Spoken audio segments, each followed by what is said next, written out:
स्वागत है दोस्तों, आज फिर एक नई कहानी के साथ। ये कहानी मैंने अपने पिताजी से सुनी थी, तो मुझे लगा आप लोगों के साथ शेयर करनी चाहिए। कहानी का शीर्षक है सफ़ेद चूहा, काला नाग और शहद। एक्चुअली मुझे शीर्षक का पता नहीं था, मैंने अपने आप नाम दिया है। तो चलो कहानी सुनते हैं। पुराने समय की बात है, जब पैदल चलने के लिए खेतों के बीचों बीच पगडंडी हुआ करती थी। किसी अनजान गांव एक बार एक आदमी भटक गया। जब जा रहा था तो रास्ते में एक कुआं था। अब वह कुआं बिल्कुल जमीन के लेवल का था, मीन उसके ऊपर बनेरा नहीं था। कुएं के ऊपर एक पीपल का पेड़ था।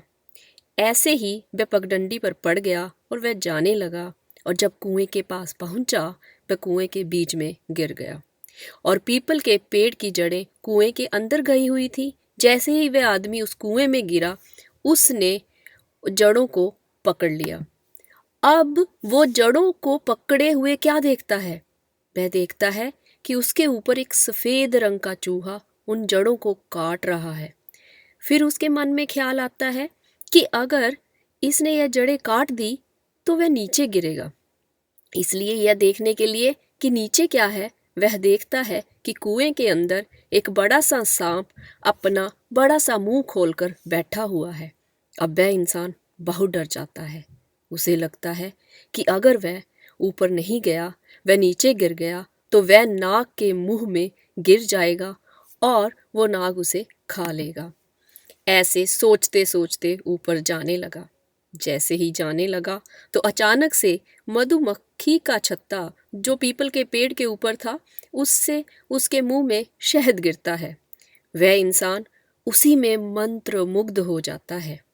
उसे कुछ भी याद नहीं रहता कि नीचे सांप है और ऊपर चूहा है, और वह कुएं में लटका हुआ है, और वह शहद के स्वाद में खो जाता है।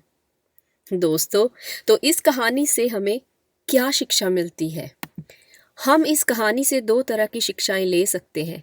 पहली शिक्षा जो आध्यात्मिक तौर पर हमें मिलती है कि जो सफ़ेद चूहा और काला नाग वह दिन और रात को दर्शाते हैं, जिससे यह पता चलता है कि जो चूहा है वह यमराज है और जो काला नाग है वह काल भगवान है।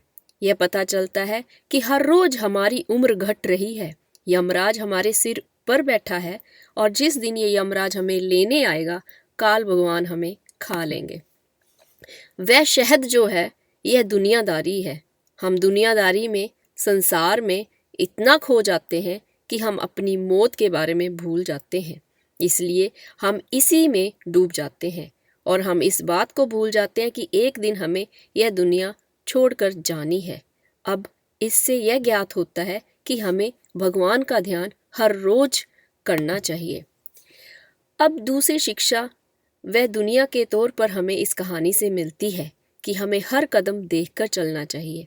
जब भी हम कहीं जा रहे हैं तो हमें देखकर चलना चाहिए। जैसे वह इंसान जब जा रहा था, वह उस रास्ते पर बिना देखे ही चल रहा था, और जिससे वह कुएं में गिर गया। और दुनियादारी की दूसरी शिक्षा यह मिलती है, जब उसके मुंह में शहद की बूंद गिरती है। शहद की बूंद का मतलब है कि कई बार दुनिया में हमें कई तरह के लालच दिए जाते हैं। लालच में ना फंसकर हमें अपना काम जो है उसे ईमानदारी से करना चाहिए और अपने बचाव के बारे में सोचना चाहिए। अंत में मैं फिर दो पंक्तियों के साथ समाप्त करूंगी। इंसान दुनिया में तेरी कोई भी नहीं है शान, इंसान दुनिया में तेरी कोई भी नहीं है शान, सच्चाई इसी में है, तू जप दिन रात भगवान का नाम। धन्यवाद दोस्तों। अगर पसंद आए प्रोत्साहित कीजिएगा, सब्सक्राइब कीजिएगा। धन्यवाद।